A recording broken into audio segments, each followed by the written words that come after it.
Hola, muy buenos días a todos. Gracias por asistir a este seminario. Es el primero de un ciclo de seminarios que vamos a impartir durante este mes de junio y que se denomina Estrategias para la Rehabilitación Energética. Antes de nada voy a comenzar con las presentaciones. Aquí en pantalla vemos que en primer lugar iba a hablar Miguel Ángel, pero vamos a hacer un cambio de orden y empezaremos con Isabel Sánchez Hernández. Ella es arquitecta de la empresa Heiser, que tiene varios años de experiencia en certificación energética de edificios para el ahorro, rehabilitación sostenible de edificios y zonas urbanas. También construcción de nuevos edificios de alta calificación energética e instalación de energías renovables.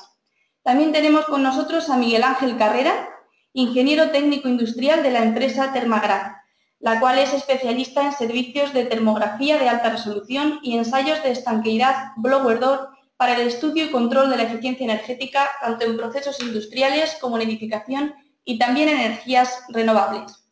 Por último, una servidora, mi nombre es María Dolores Morcillo, arquitecta técnica del Departamento de Desarrollo de CIPE, que participo en la elaboración de la base de datos generador de precios y en particular en estas partidas relativas a la materia que nos incumbe en el día de hoy, ensayo blower door y termografías.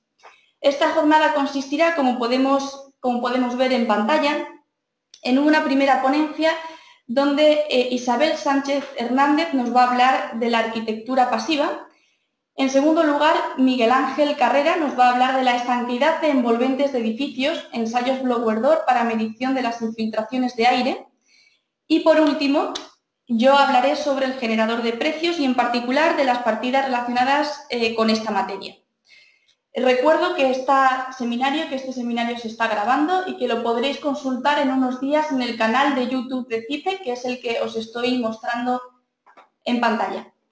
Nada más decir que si tenéis alguna duda podéis hacérnosla llegar a través del panel de webinar que os debe aparecer en pantalla. Así que sin más, vamos a dar paso a Isabel.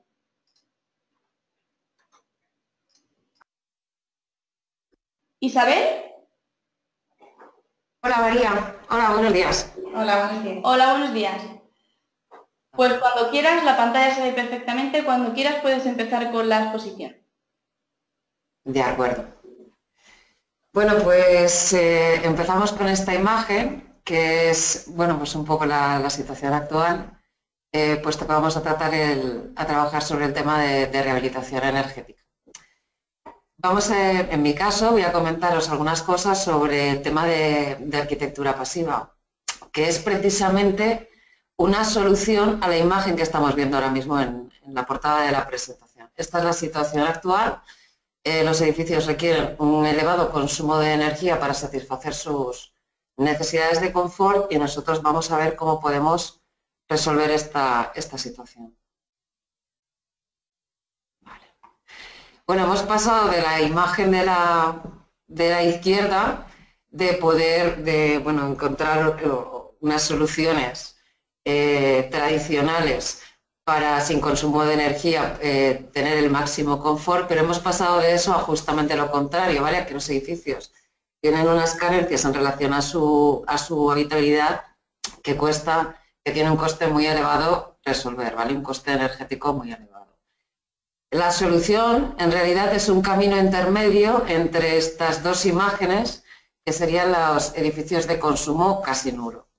¿Cómo podemos conseguir alcanzar esos edificios de consumo casi nulo, con los NC? Pues en principio la parte más importante con la que vamos precisamente a trabajar ahora mismo es el tema de la arquitectura pasiva. La arquitectura pasiva al final consiste en encontrar la manera de construir, de proyectar y de construir edificios de manera que no necesitan energía para mantener las condiciones de confort. Lógicamente, esta es una imagen más tradicional que ha evolucionado con las tecnologías que tenemos a disposición actualmente.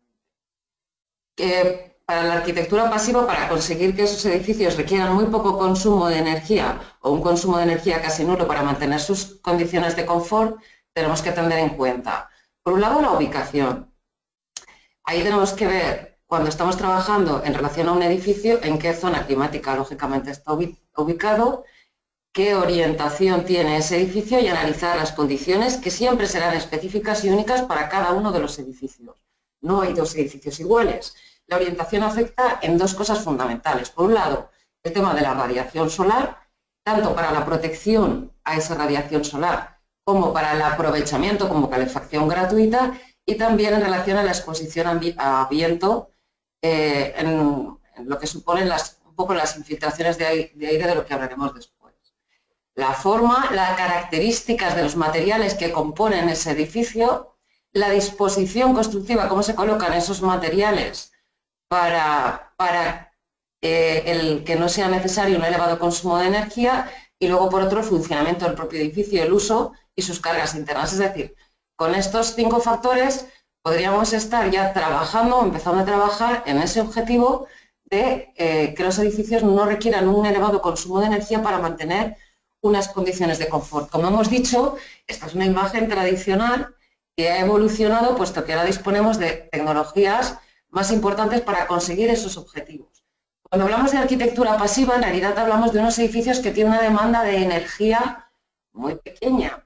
En relación a eso, además, la normativa, en concreto el documento básico de ahorro energético del Código Técnico, el documento HE1, ya nos está limitando por esa demanda de energía a unos valores muy bajos. Por ejemplo, en la zona B, que es la zona en la que yo me encuentro ahora mismo, la demanda de energía estaría limitada, en el caso de edificios residenciales, a 15 kilovatios hora metro cuadrado año.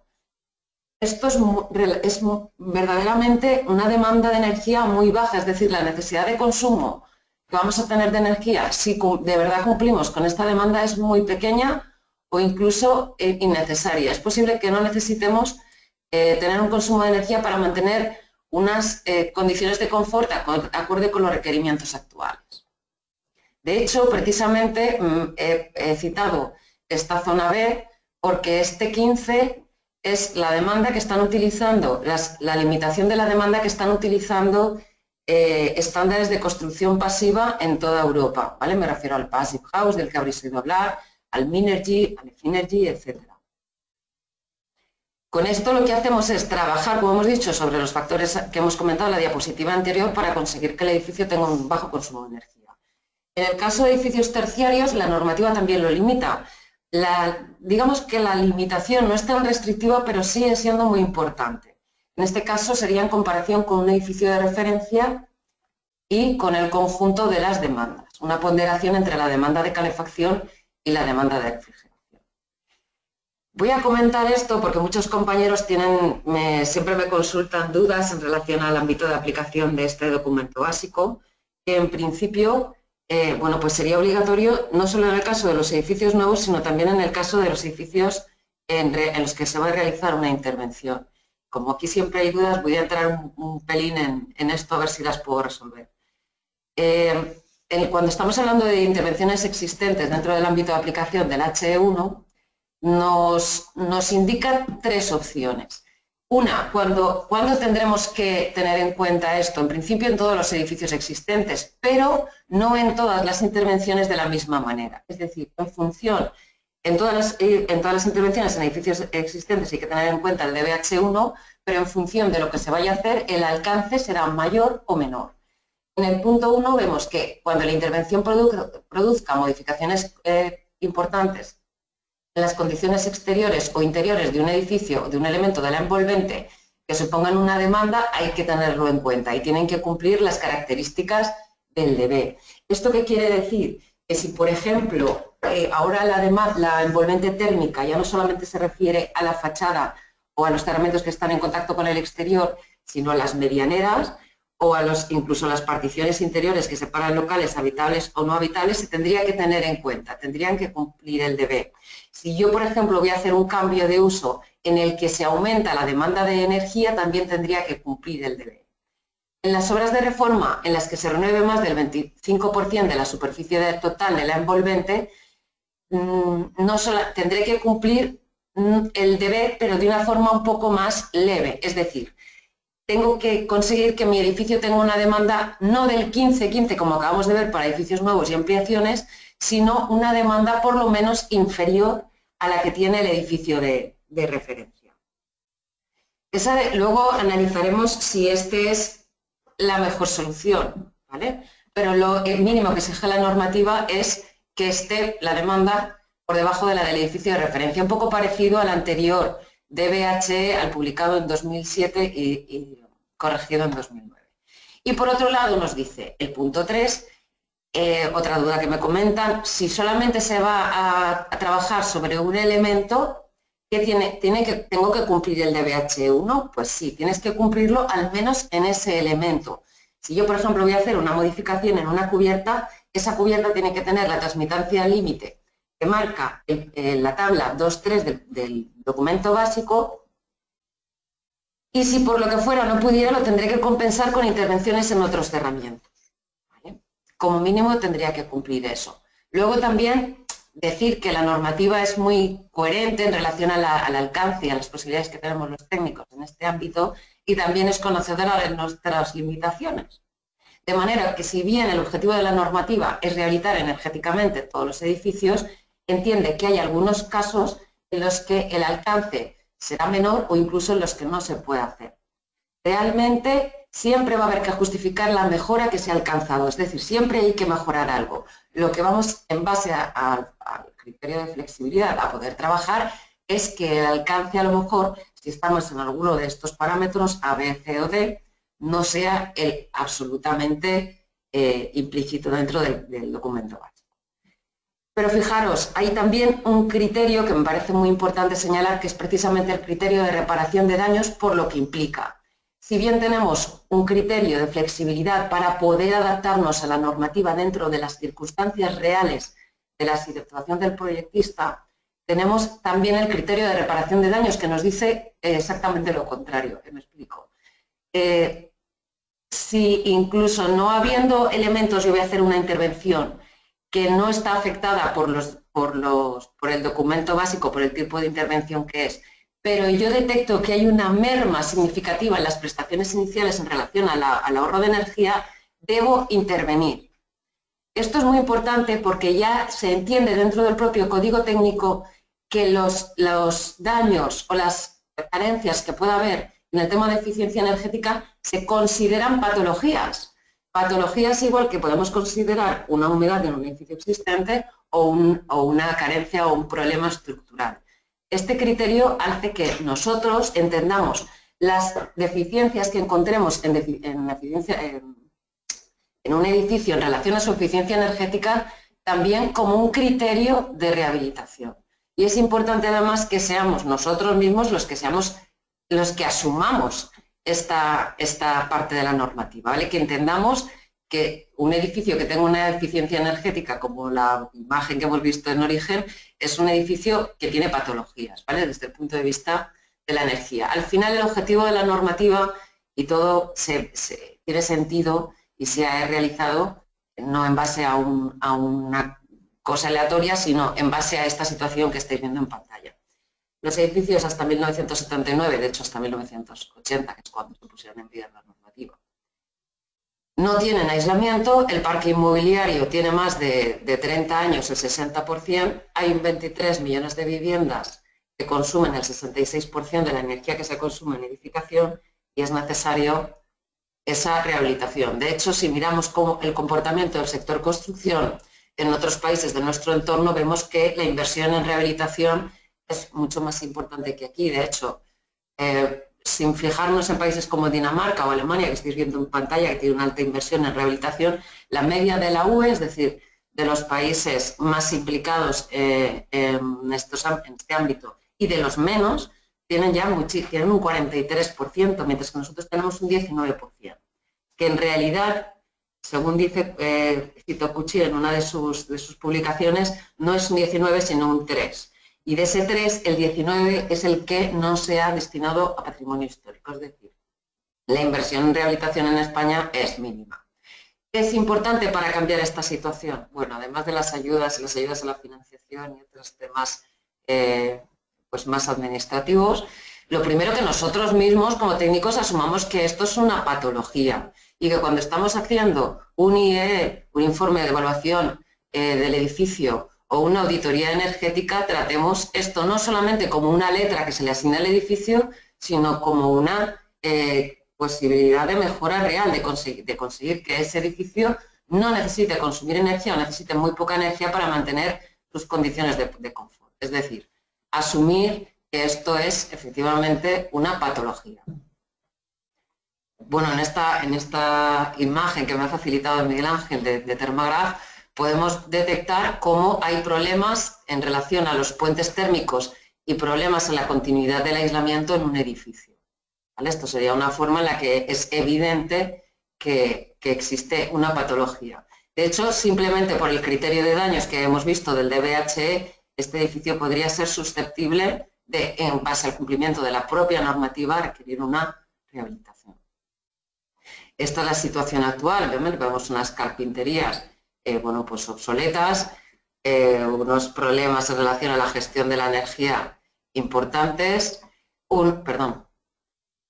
una cantidad de instalaciones para satisfacer las necesidades de confort que tampoco lo satisfacen. Estas imágenes son todas del mismo edificio y esto no es una situación excepcional, es la situación habitual, ¿vale? Y esto nosotros, los propios arquitectos o los propios arquitectos técnicos, nosotros tenemos que, o los ingenieros tenemos que identificar esto con un problema, ¿vale? Con una patología que hay que resolver, que es criterio para realizar una reforma. En ese sentido, aquí tenemos varias intervenciones que hemos realizado.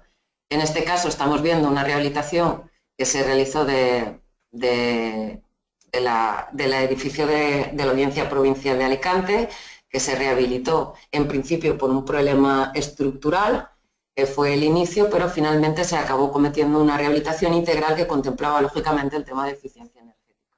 Y en este momento es un edificio que, a pesar de no tener una exigencia por ser rehabilitado en relación a su calificación, en este momento este edificio se rehabilitó ya hace 2 años, terminó la obra, y sin embargo es totalmente actual puesto que tiene una calificación B. ¿Vale? Esta sería la modelización. Se hizo una auditoría energética en el edificio en las condiciones que estaba inicialmente y se propusieron mejoras. ¿Vale? IE sería más para la parte de edificios residenciales, como sabéis, y auditorías energéticas para la parte de edificios terciarios. ¿Vale? Bueno, pues se hicieron una serie de propuestas.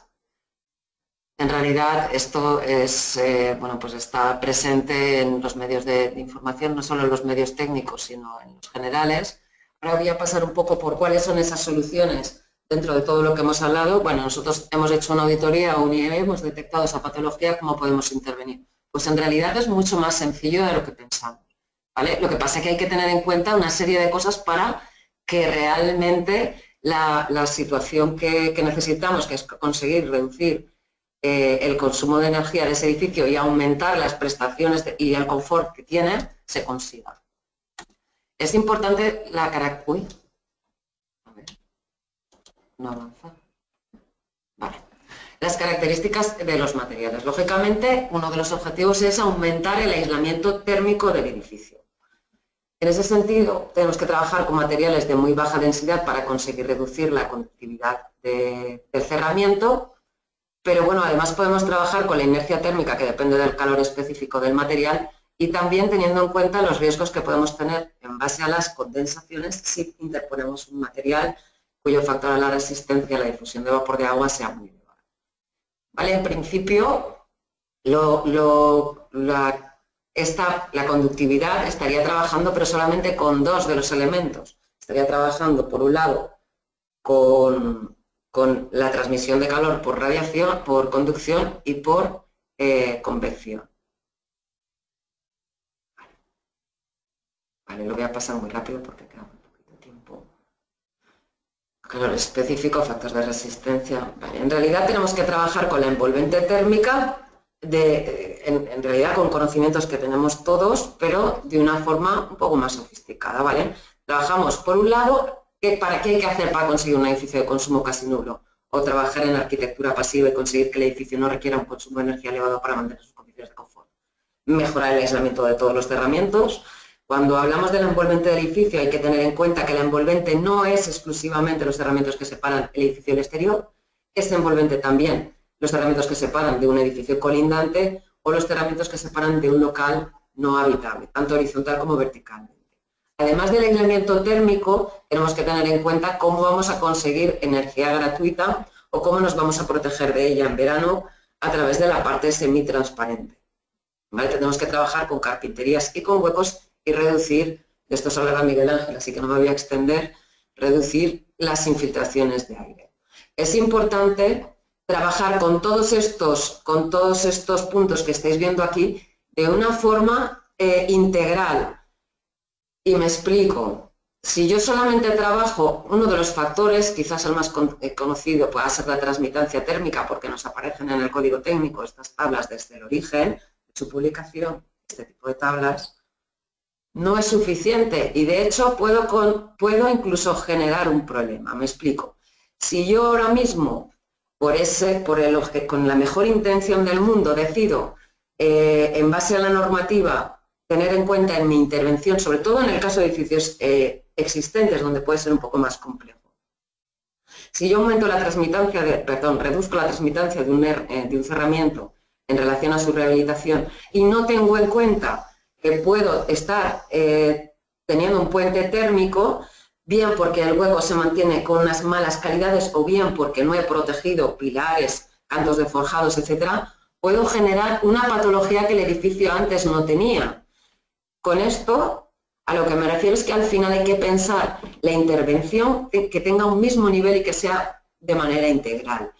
Para eso tengo que trabajar no solamente sobre los cerramientos y las transmitancias de los cerramientos, sino que tengo que trabajar con los huecos.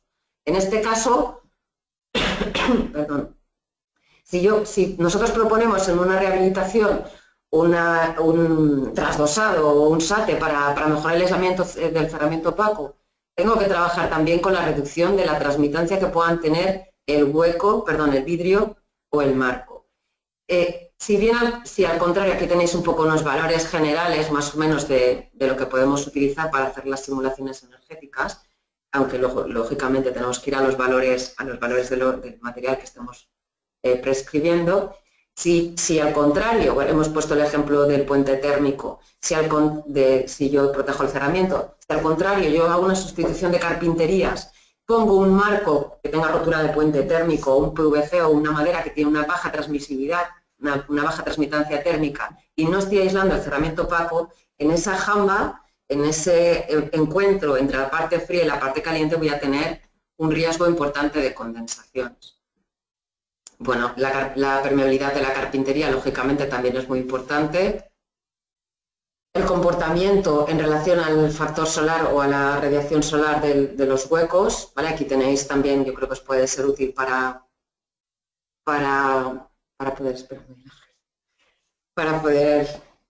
poder trabajar cuando nosotros estamos utilizando no solamente un vidrio con tratamiento de protección solar, esa es una de las alternativas, pero quizás, sobre todo en el tema de residencial, es mucho más fácil trabajar con la parte de radiación solar con elementos móviles. En ese caso podríamos utilizar la justificación que nos ofrece esta tabla de la norma 13.363.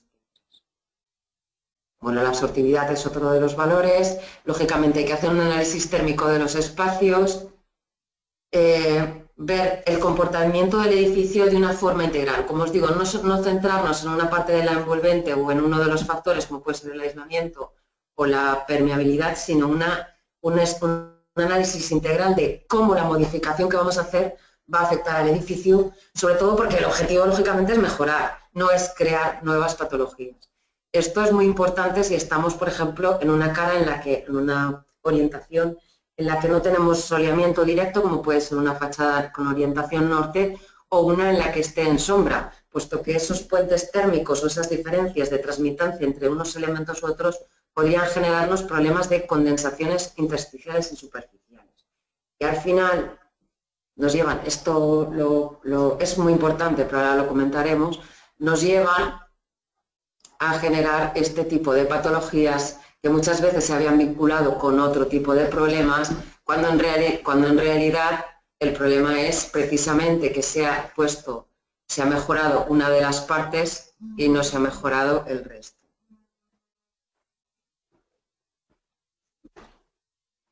En relación a las infiltraciones, quiero también hacer hincapié Vale, acabo enseguida. A ver. Aunque ahora os lo va a explicar Miguel Ángel, es muy importante que entendamos que nosotros vamos a hacer una rehabilitación energética con un objetivo de arquitectura pasiva, es decir, de reducir el consumo energético, de que no lo necesite a lo largo de la vida del edificio y de aumentar las condiciones de confort para los habitantes del edificio. Sin embargo, si yo hago una inversión en aislamiento o hago a los promotores hacer una inversión en la sustitución de carpinterías o en la resolución de los puentes térmicos y no tengo en cuenta este valor, que no viene especificado en la normativa, pero que sí aparece en la realidad, puede ocurrir que esa inversión que estoy haciendo no tenga el impacto tanto en el confort como en el ahorro que yo he previsto. ¿Esto qué es? Existen una serie de problemas en la envolvente térmica y no me refiero a la ventilación deseada, me refiero a que las juntas en los edificios en España no se ha trabajado anteriormente y por estas juntas entre los distintos materiales y elementos constructivos entra aire no deseado y que no se ha computado dentro del HS ni mucho menos. ¿Vale? Es una patología que hasta ahora no teníamos presente, que se puede analizar a través del ensayo que os comentará ahora Miguel Ángel y que hace, de hecho lo podemos ver en cualquier simulación energética cuando trabajamos con el programa, que hace que las pérdidas por infiltraciones de aire no deseadas puedan echar al traste con una rehabilitación energética que se haya hecho con la mayor voluntad. De manera que al final lo que intento transmitiros es que la rehabilitación energética es posible hacer un edificio de consumo casi nulo incluso en rehabilitación, pero se tiene que abordar con mucho cuidado y con una visión global para no generar problemas que puedan generar nuevas patologías en el edificio y al mismo tiempo para que el objetivo que hemos planteado dentro de esa rehabilitación se consiga. ¿Vale? Hemos dicho que había unos enemigos ocultos, hemos hablado de puentes térmicos y de infiltraciones y este en realidad no lo es, pero lo voy a comentar porque sé que también muchas veces tenéis dudas.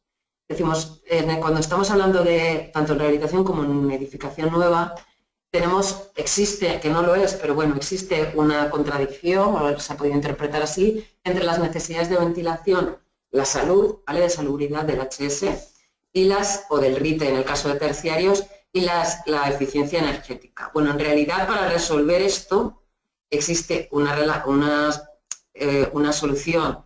En el caso de viviendas, un sistema de ventilación de doble flujo con recuperador de aire e incluso free cooling, que consigue que podamos ventilar sin tener ninguna pérdida energética. Es más, en la arquitectura pasiva nosotros vamos a trabajar con esos elementos que ya hemos citado, aunque sea muy rápidamente, y a través de las propias cargas del propio calor que se genera por el uso de la vivienda y con la utilización del recuperador de calor es posible que no necesitemos climatizar. Es decir, es posible que no necesitemos utilizar un consumo de energía para acondicionar la vivienda, puesto que ya la hemos preparado para que tenga una demanda de energía muy baja, tal y como establece el código técnico. En el caso de terciario sería una unidad de tratamiento de aire. Me gustaría plantear también que, puesto que una vez ya realizamos una rehabilitación, si bien el código técnico, y es un poco lo que os decía al inicio, si bien el código técnico, la exigencia o la limitación viene de que estemos por debajo del consumo del edificio de referencia, también hay que plantearse, y esto es una decisión al final que adoptará el técnico según las posibilidades del edificio y del promotor, y es un poco él el que tiene que ver la viabilidad de las soluciones. Pero una vez yo voy a trasdosar o voy a poner un elemento de protección por el exterior, un chate o una carpintería, quizá el coste del incremento del espesor de aislamiento no tiene mucha repercusión y sin embargo la mejora que puede conseguir es mucho. Lo comento porque una vez se hace la inversión, pues a lo mejor tampoco hay que quedarse en ese límite mínimo que marca la normativa de estar por debajo del edificio de referencia, sino que el alcance quizás con un coste o sin incremento de coste prácticamente pueda ser muchísimo mayor, que al final es el objetivo, ¿no? Ya que se hace una intervención, pues que se consiga actualizar ese edificio totalmente. Bueno, aquí tenemos unos ejemplos de edificios de consumo casi nulo, viviendas, colegios, escuelas infantiles, edificios deportivos, ayuntamientos, edificios deportivos. Aquí estoy hablando Minergie es el estándar pasivo suizo. el Efinergy sería el francés. Estamos viendo, bueno, edificios a lo largo del mundo que son edificios de consumo casi nulos, tanto en nuevos como en rehabilitación, pero bueno, ya tenemos la suerte de poder hablar de intervenciones realizadas en España y un poco lo que os estaba comentando, ¿no? Una vez tomas la decisión y asumes la patología que tiene el edificio, pues hay que ver cuál es la posibilidad, no lo que marca la normativa, sino la posibilidad más conveniente para esos clientes o para esos promotores en relación a los objetivos. Este es el caso de una rehabilitación de un colegio en el que se ha conseguido que tenga un bajo consumo de energía, un elevado confort. También se inició por un problema estructural, pero se detectaron todas las patologías que había desde el punto de vista de la energía, está en Valencia, y ahora actualmente tiene una calificación A, aunque como os digo no tiene un requerimiento por parte de la normativa de tener esa calificación. Es un edificio que tiene 50 años y sin embargo es completamente actual. ¿Vale? Esta sería la planta del edificio. Aquí tenemos otro Passive House en colaboración con la arquitecta Clara Bento en Loriguilla, que es un edificio de oficinas, y veis, bueno, cómo se ha trabajado el tema de la estanqueidad que ahora desarrollará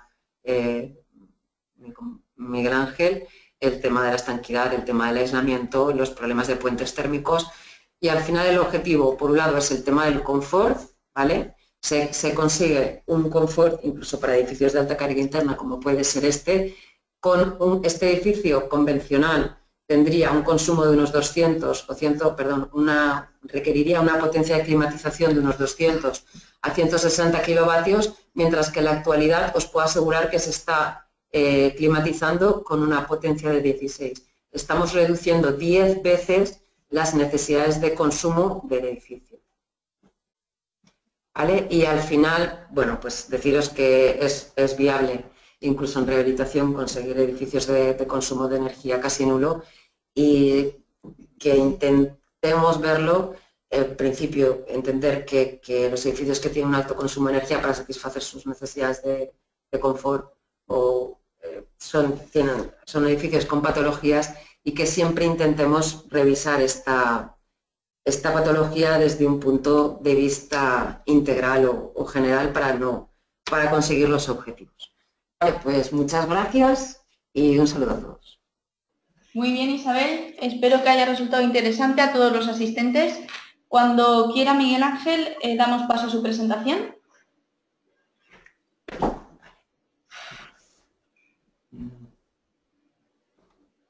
Miguel Ángel, ¿estás ahí?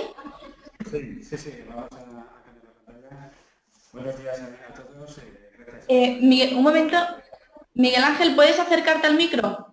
Que se escucha regular. ¿Mejor ahora? Sí. Hola. Intenta acercarte, sí, al micro, por favor. Vale, cuando quieras puedes empezar. Hola, buenos días a todos. Gracias a ti por la acción de compartir esta presentación con vosotros. Y bueno, como comentamos al principio, nos dedicamos a... Perdona, Miguel Ángel, antes de que sigas, para que la gente, los asistentes escuchen, ya están diciéndonos que no se escucha bien, ¿eh? Tendrías que acercarte más al micro o quizás utilizar los auriculares que ha utilizado Isabel, no lo sé. Sí, estamos usando el mismo auricular. Pues quizás cambiar, o si es por la posición del micro, pero a Isabel se le escuchaba correctamente. Vamos a probar ahora. Ahora, perfecto, muy bien. Ahora mejor, ¿verdad? De acuerdo, muy bien. Pues como estaba comentando, nos dedicamos a la realización de ensayos, de mediciones sobre envolventes de edificios reales, tanto como herramienta de control de ejecución como de diagnóstico. Y para explicar por qué utilizamos estas dos herramientas, la termografía y el Bloomberg Door, vamos a repasar muy brevemente cómo se transmite el calor a través del encerramiento. A través de los elementos sólidos, el calor se transmite por conducción. En aquellos puntos donde tengamos una diferencia de temperatura, una mayor conductividad o un menor espesor, tendremos un puente térmico. Y la otra forma principal es la convección. Una envolvente que no sea estanca va a dejar que circule el aire que hemos climatizado en el interior a través de él y vamos a tener directamente una pérdida energética muy importante a través de las infiltraciones. Vamos a comentar precisamente este punto, el tema de los puentes térmicos quizás es más conocido, pero a la postre un envolvente funciona igual que cuando vamos a la montaña. Si vamos con un jersey de lana, pues vamos a estar calientes, abrigados, mientras no empiece a soplar el viento o a llover. Es decir, un aislamiento funcionará según sus características mientras esté seco. Por eso necesitamos una capa de coretes, una barrera estanca que nos dé una barrera de protección frente al viento y a la lluvia. El mensaje sería más o menos parecido a este. Pues os recordaréis este anuncio de neumáticos, la potencia sin control no sirve de nada. Aquí el mensaje sería que un aislamiento sin estanqueidad no va a servir de nada, porque si no conseguimos que se mantenga seco durante toda su vida de utilización, sus propiedades van a ser muy diferentes. Aquí entramos en el concepto de envolvente estanca. ¿Para qué necesitamos esta estanquidad y cómo la vamos a determinar? Tenemos que distinguir entre ventilación e infiltración en cuanto al aire que circula a través de un envolvente. Una ventilación es el caudal de aire necesario pues, para mantener las condiciones de confort y de salubridad, pero es el usuario el que controla ese caudal de aire, a cuándo y dónde ha de circular. Infiltración es la parte de aire que circula en la que no tenemos el control, debido pues, a todos los orificios o fisuras que tenga un envolvente. Cuando haya, por ejemplo, pues, unas condiciones más agresivas en el exterior, más viento o viento de poniente y demás, vamos a tener un caudal de aire que, por un lado, lo desconocemos y además no sabemos muy bien dónde está si no se mide. Este caudal de infiltración pues, va directamente en contra de nuestras condiciones de salubridad, de confort y también de coste energético. Conociendo el caudal y sus características, sus condiciones, se puede determinar qué coste energético en dinero pues, nos supone esta falta de estanquidad. La falta de estanquidad pues, nos ocasiona otros problemas. Primero, de salubridad. Habría que plantearse pues, a la hora de ventilar si las condiciones de aire exterior hay un exceso de contaminantes, de polen, de polvo y tal, hasta qué punto pues, nos interesa intercambiar aire con el exterior de una manera directa o controlada, ¿no? También todo puente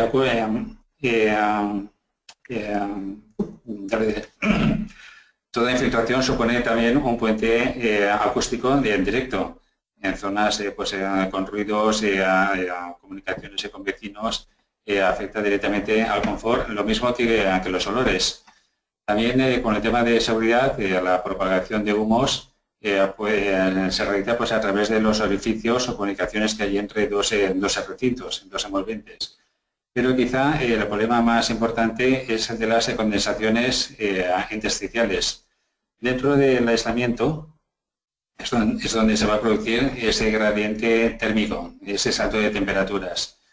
Cuando el aire del interior, que aporta un determinado contenido de humedad, atraviesa ese envolvente a través de una infiltración, puede encontrar su punto de rocío dentro del aislamiento, con lo cual vamos a tener directamente una condensación intersticial que va a anular el comportamiento previsto de ese aislamiento. A modo comparativo, en las mismas condiciones se puede ver la influencia de la falta de estanquidad. Una pared estanca solamente pues, se permitiría, según el material, pues, una cantidad muy limitada de difusión de ese vapor de agua, pero basta una fisura, en este ejemplo me refiero, de 1 milímetro, podemos pasar a unos caudales de agua condensada muy importantes, ¿no?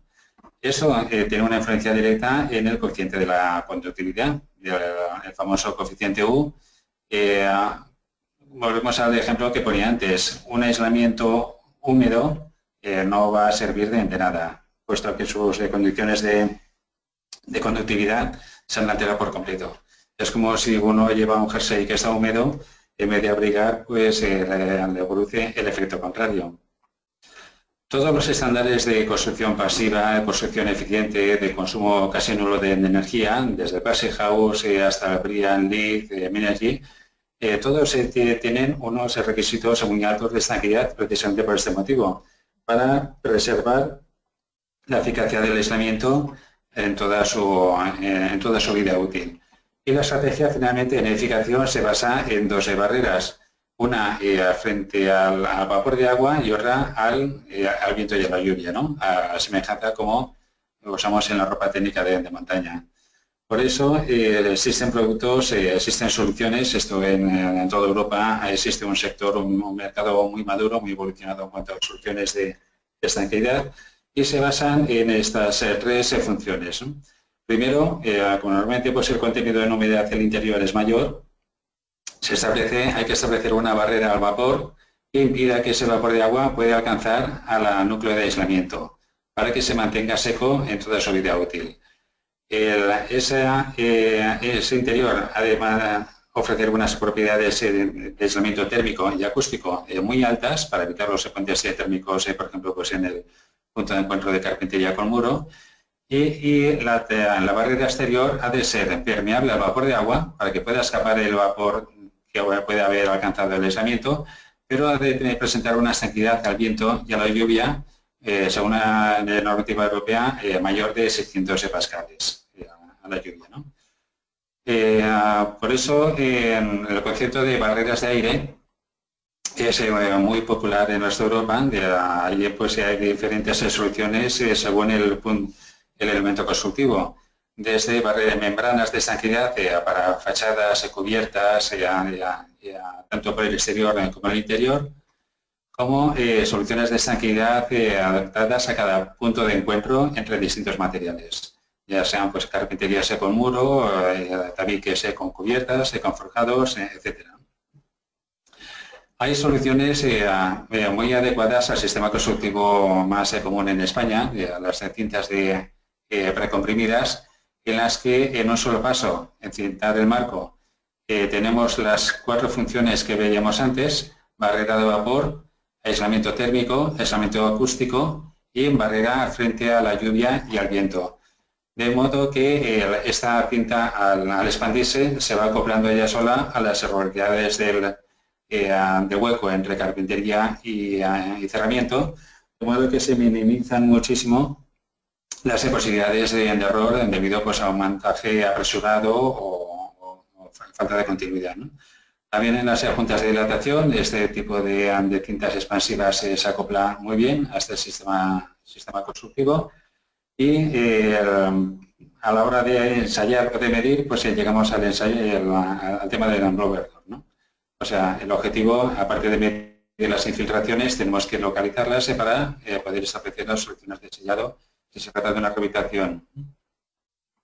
El ensayo en sí es muy sencillo en cuanto al concepto. Redefinimos la envolvente habitable, medimos su volumen y el área de su envolvente y en una puerta que da al exterior colocamos el ventilador que va a crear una diferencia de presión entre interior y exterior, ¿no?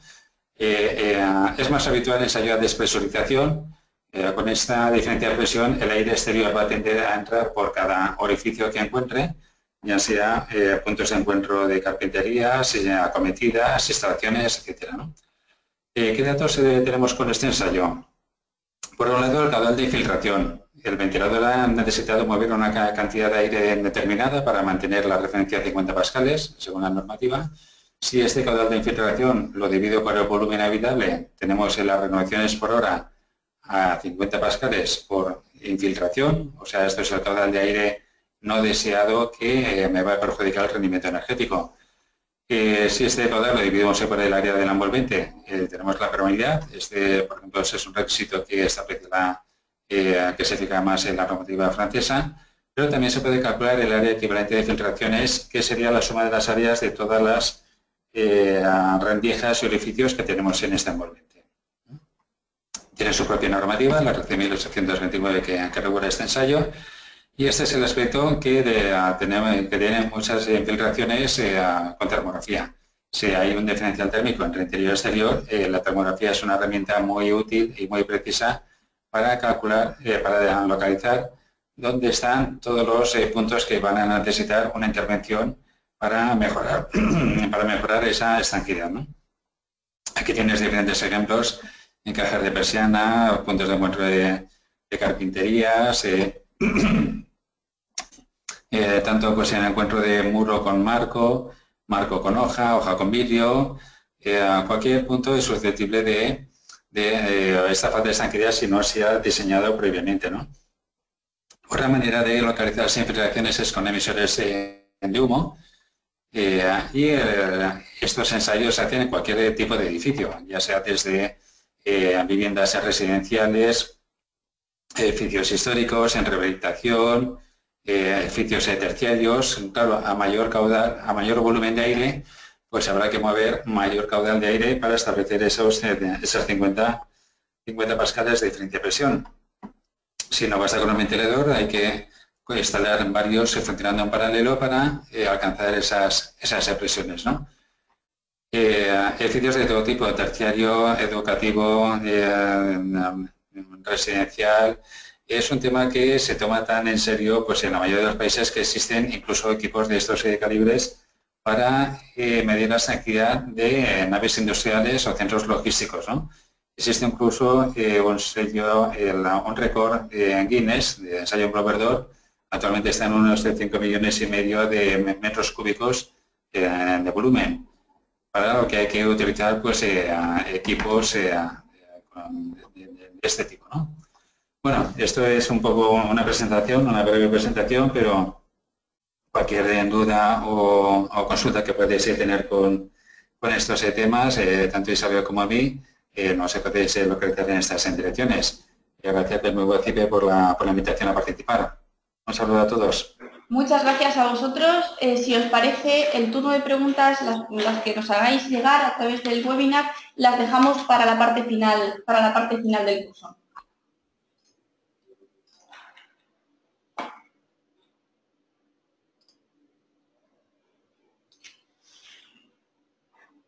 Vale, muy bien. Al hilo de lo que estaba comentando Miguel Ángel, vamos a hablar en primer lugar de una pantalla que ya nos ha mostrado, en la que es la de C3X, un programa que todos conoceréis, incluso lo habréis utilizado para calcular certificados de eficiencia energética.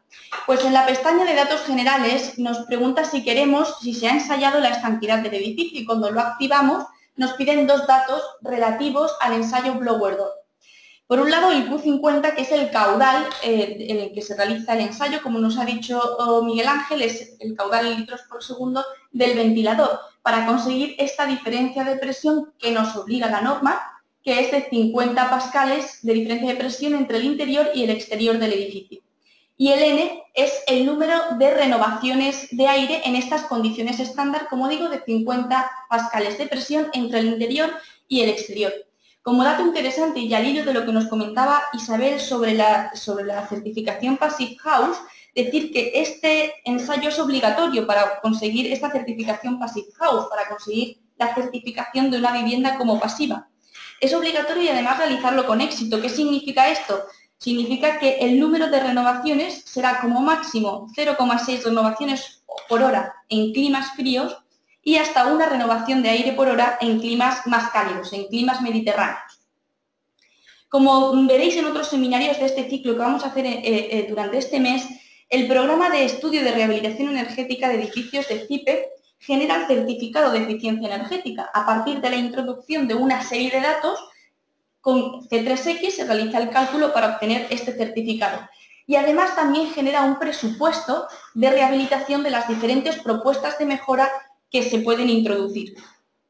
Pues bien, lo que quería comentar es que actualmente no está vinculada la información del ensayo blower door con este programa, pero sí que ya que ahora tenemos estas partidas implementadas en el generador de precios en colaboración con Thermagraph, sí que se quiere hacer esta vinculación, es decir, que el usuario pueda meter el resultado del ensayo para que C3X lo tenga en cuenta para el cálculo y no solo eso, sino que en el presupuesto de rehabilitación podamos introducir el coste del mismo. Voy a comentar, supongo que todos conocéis, pero voy a comentar por encima lo que es el generador de precios. El generador de precios es nuestra base de precios de CIPE a la que podemos acceder de dos formas. Podemos acceder de forma online, como vemos aquí, a través de la página www.generadordeprecios.info, y también podemos acceder de forma offline a través del menú principal de CIPE. Decir también, por curiosidad, que el aspecto visual de este menú de todos los programas de CIPE ha sido modificado en los últimos dos parches, si no me equivoco.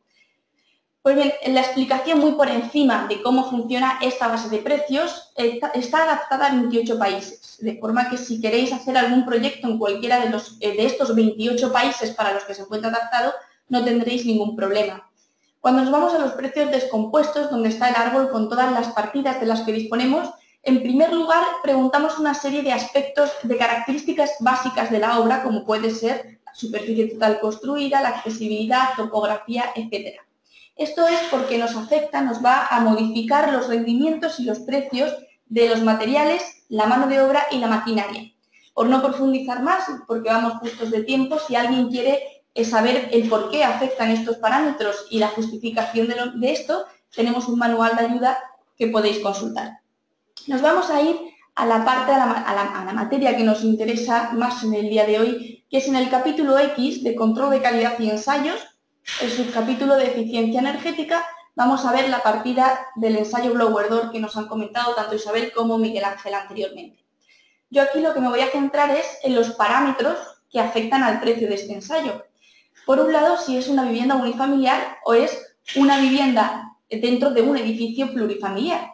La superficie de la vivienda, el número de viviendas a ensayar. Esto no es que estemos valorando el precio de 2 viviendas, 9 o 10 viviendas, sino que es un factor que afecta al precio. Es decir, si contratamos el ensayo de 10 viviendas, lógicamente hay un beneficio en el coste con respecto a si contratamos solo una.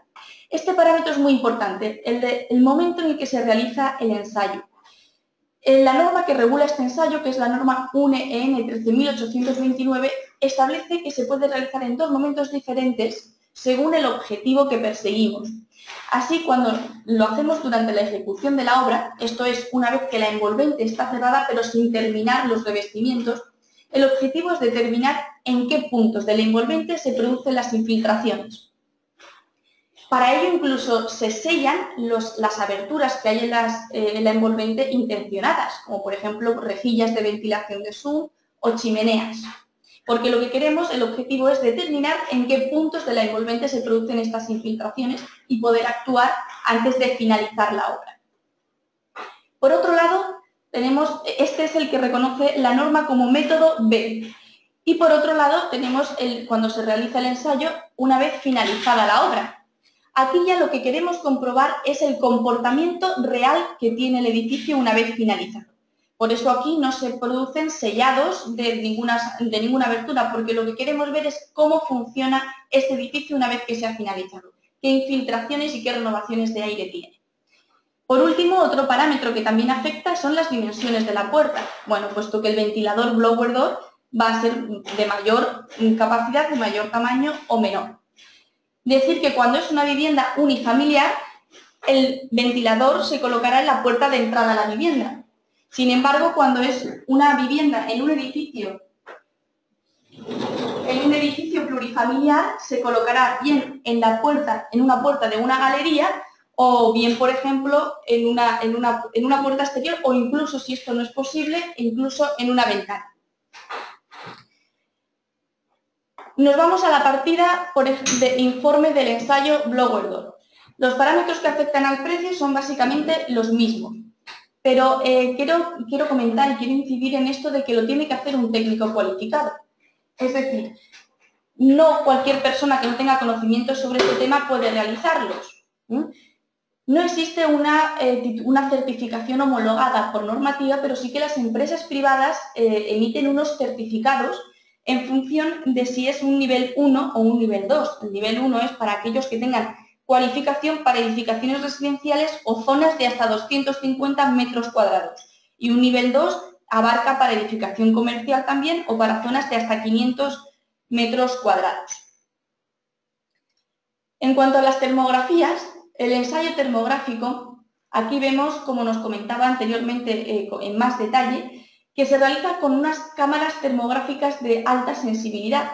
que lo que hacen es registrar las emisiones infrarrojas procedentes de la envolvente y generar una imagen térmica.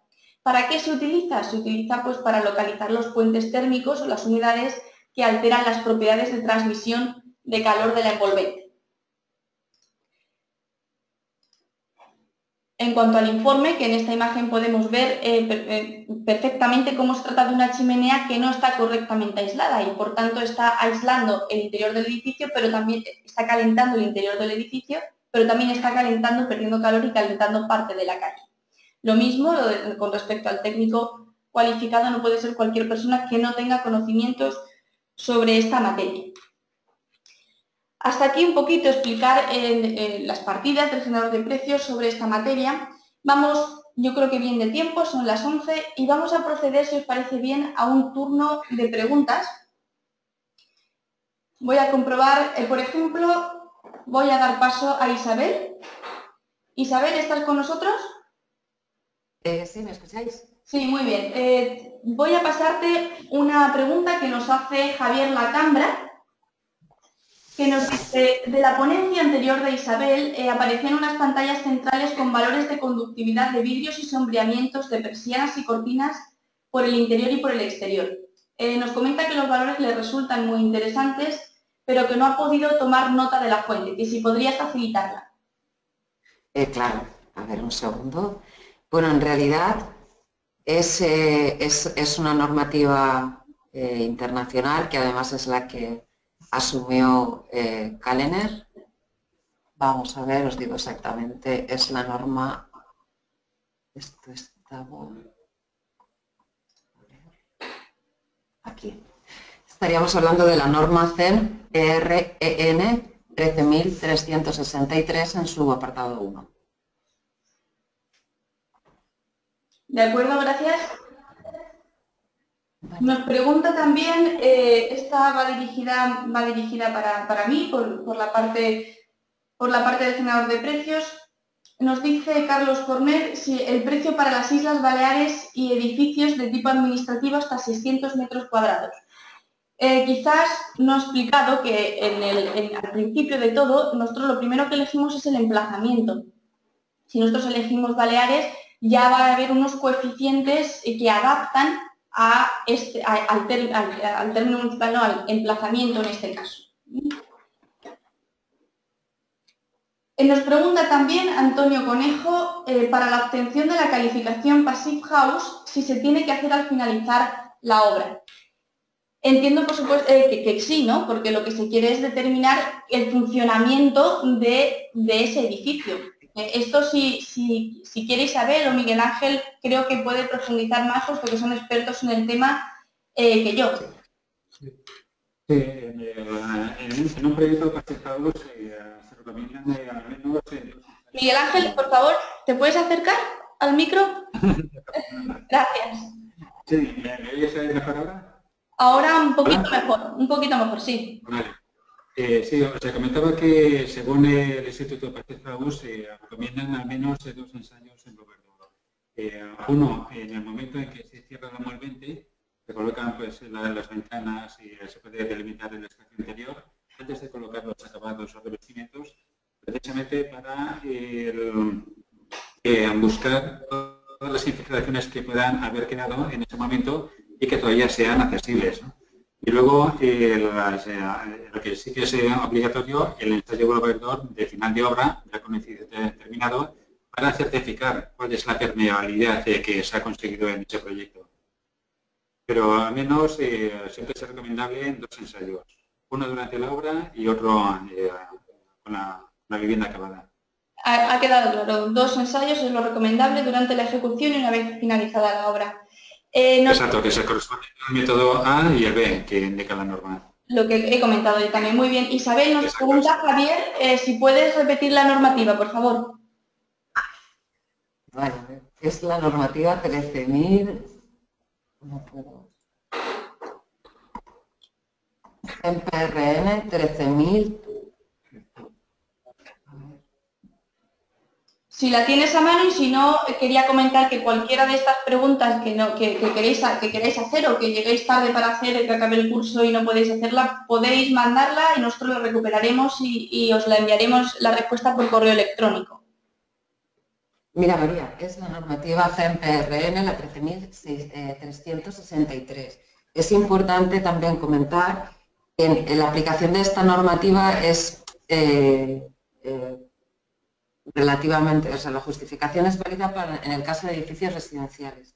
Si estas correcciones del factor solar por elementos móviles se utilizarán en edificios de uso terciario, tenemos que garantizar que el funcionamiento de esas protecciones va a estar, y en un edificio terciario no lo podemos garantizar por el usuario, como podría ocurrir en un edificio residencial, sino que tendríamos que tener sistemas de monitorización y control para poder utilizar estos valores. Es decir, los valores de la normativa CEMPRN 13.363 son directamente válidos en el caso de uso residencial y necesitaríamos de domótica o gestión, etcétera, y control de estos sistemas de protección solar móviles para poder utilizar estos valores en edificios. Muy bien, Isabel, yo creo que ha quedado claro. Hasta aquí, lo dicho, si alguien se arrepiente a última hora, quiere enviar una última pregunta, la rescataremos y la resolveremos por correo electrónico. Nada más, agradecer a los colaboradores que nos hayan acompañado en el día de hoy. Miguel Ángel, Isabel, muchas gracias. Y, por supuesto, a los asistentes, agradecer su asistencia y espero que os haya sido interesante. Hasta la próxima.